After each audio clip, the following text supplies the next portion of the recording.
We're here in Franklin Lakes, New Jersey, at the beautiful home of Dina Manzo. And if you don't know Dina already, she is the star of The Real Housewives of New Jersey. And Dina, you have to tell us, how did you even get involved in The Real Housewives? Oh, God. It was actually my hairdresser's fault. He was supposed to find a group of women that would make great TV, and I don't know why he thought of us, but he gave me a call. I was in Florida. He's like, put together a group of your girlfriends. It was originally called Jersey Girls. It wasn't even The Real Housewives. And, you know, some players kind of dropped off and some took their place, and the rest is history. Now, is it a huge invasion of privacy, or are you absolutely comfortable with it at this point? You know what, personally, I don't care for the whole process, but, you know, I have reasons behind doing it. Of course, my foundation is, you know, out there now, and that was a huge part of me making the decision whether or not I want these cameras in my face all the time. But, I mean, once the cameras are rolling, you kind of forget they're a little bit invasive. You know, the other girls kind of love it, and not for me. I mean, ironically, I'm kind of a private person, so to put my life out there is kind of hard. But we made the decision when we started this that we were going to put it all out there and hold nothing back and be as real as we can possibly be, and that's what we did. Well, we know you're good friends with Jill Zarin, and we actually interviewed her, as you know, this summer, and we missed you that day in the Hamptons. But we asked her the same question, and I'm going to ask you in reverse, which is that, you know, how do you compare the Real Housewives of New Jersey to, say, in New York City's Housewives, and who do you most relate to in the characters? I mean, there's a lot of qualities that are the same with all of us. You know, we all love our children, and, you know, we're all devoted wives, most of us.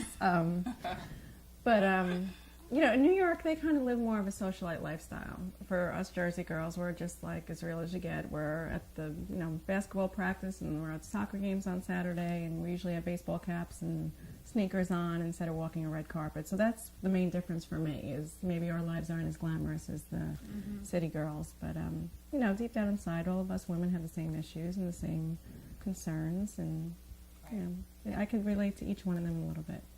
Some say that the Jersey Housewives are giving us Jersey girls a bad name. What do you have to say to those naysayers? Oh, please. Exactly. That's all I have to say. You know, it's funny because it's hard to say, you know, we are the Real Housewives of New Jersey, but we're really not representing New Jersey. We're representing who we are. You know, we're a small part of women that live in New Jersey, northern New Jersey, and not everyone's like this. I mean, even in our own town, there's a million different personalities here. So to say that is kind of silly. We don't really represent the state, and this is how everyone is.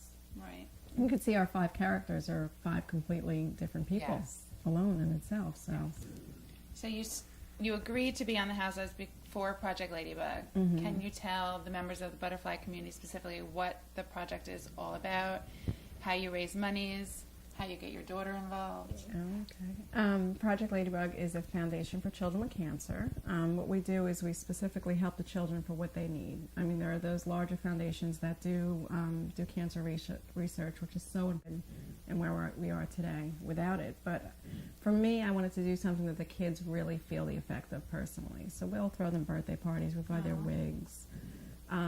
Halloween, we handed out costumes. We made sure every child had a costume and a parade, you know. I love that. So it's just, you know, these children, what they have to endure to begin with is so horrible. So we just do whatever we can to put a smile on their face and, you know, help them, their parents. So each time we give the moms spa days, and we don't forget the families. We, you know, think about the siblings who are kind of the forgotten ones sometimes. So anything we could do, whatever the kids, sometimes we'll send them a little mini vacations, little getaways, make a wish if there's something they really want to do or someone they want to meet.